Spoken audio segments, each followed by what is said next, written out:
বাউলদের উপর হামলার ঘটনায় তীব্র নিন্দা জানিয়েছেন বিএনপি মহাসচিব মির্জা ফখরুল ইসলাম আলমগীর। এই হামলার পেছনে উগ্র ধর্মান্ধরা জড়িত বলেও মন্তব্য করেন তিনি। কড়াইল বস্তিতে অগ্নিকাণ্ডের ঘটনায় সরকারকে ক্ষতিগ্রস্তদের পাশে দাঁড়ানোর আহ্বান জানান তিনি। অন্যদিকে ক্ষমতায় গেলে সব সেক্টরে জবাবদিহিতা নিশ্চিত করা হবে বলে জানান স্থায়ী কমিটির সদস্য আমির খসরু মাহমুদ চৌধুরী। সুষ্ঠু নির্বাচন নিশ্চিত করতে সরকারকে সব ধরনের কার্যকরী ব্যবস্থা নেওয়ার তাগিদ দেন সিনিয়র যুগ্ম মহাসচিব রুহুল কবির রিজভী। আরও জানাচ্ছেন রুদ্র রফিক। রাজধানী নয়াপল্টনে বেগম খালেদা জিয়ার সুস্থতা কামনায় দোয়া মাহফিলের আয়োজন করে জাতীয়তাবাদী মহিলা দল। এতে যোগ দেন দলের সিনিয়র যুগ্ম মহাসচিব রুহুল কবির রিজভী। এ সময় দেশের দারিদ্রতা বাড়ায় আক্ষেপ প্রকাশ করেন তিনি। আজকে ওয়ার্ল্ড ব্যাংক কেন বলছে যে বাংলাদেশের 6 কোটি মানুষ দারিদ্র্যের ঝুঁকির মধ্যে রয়েছে?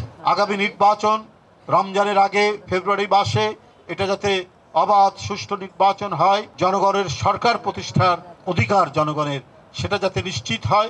এদিন দুপুরে কাকরাইলের আইডিপি ভবনে এক অনুষ্ঠানে দলের স্থায়ী কমিটির সদস্য আমির খসরু মাহমুদ চৌধুরী বলেন, বিগত সরকারের আমলে আর্থিক খাতে দলীয়করণের কারণে অর্থনীতি সংকটের মুখে পড়েছে।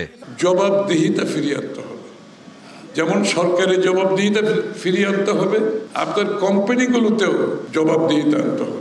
আগামী দিনে যদি বাংলাদেশ জাতীয়তাবাদী দলকে জনগণ দেশের দায়িত্বভার দেয়, আমরা এটা চলতে দেব না। এই সমস্ত জায়গায় বড় ধরনের সংস্কার হবে।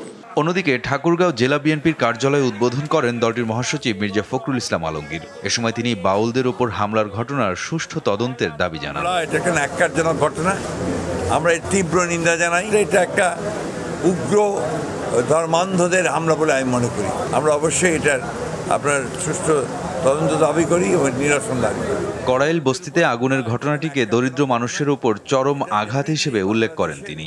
সরকার যেন এদের ক্ষতিপূরণের ব্যবস্থা করেন এবং সুষ্ঠু তদন্তের মধ্য দিয়ে অগ্নিকাণ্ডের জন্য প্রকৃত ঘটনাকে বের করে প্রকৃতপক্ষে কোনো ব্যক্তি দায়ী হয়ে থাকে তাহলে তাকে আইনের আওতায় নিয়ে আসার জন্য আমি দাবি করি। সারা দেশে অব্যাহতভাবে যে অগ্নিকাণ্ড ঘটছে তার জন্য কাঠামোগত দুর্বলতা ও অব্যবস্থাপনাকে দায়ী করেন বিএনপি মহাসচিব। যথাযথ অগ্নি নির্বাপন ব্যবস্থা থাকে তাহলে এগুলোকে অ্যাভয়েড করা অনেক সহজ।